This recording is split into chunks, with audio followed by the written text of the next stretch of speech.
I totally forgot that I told you that story. Yeah, now I'm gonna make you tell everybody. Yeah, when I was, thank you for that. You're welcome.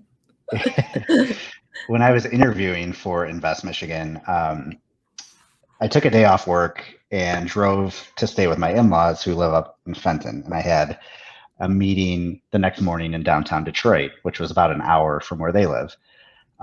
So I drove all the way. It was about 4.5 hour drive from Chicago and got there and realized I left my suit at home. So I'm like, okay, well, it's 11:30 at night. Like, what are my options? I have to be in Detroit at 10 a.m., probably in a suit.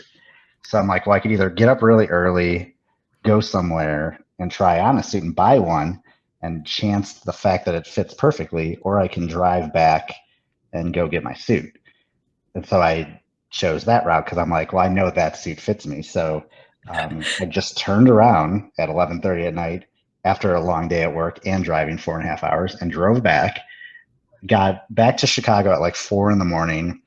Took a hour and a half nap or so, and then just woke up at like 5 in the morning and drove to Detroit to interview.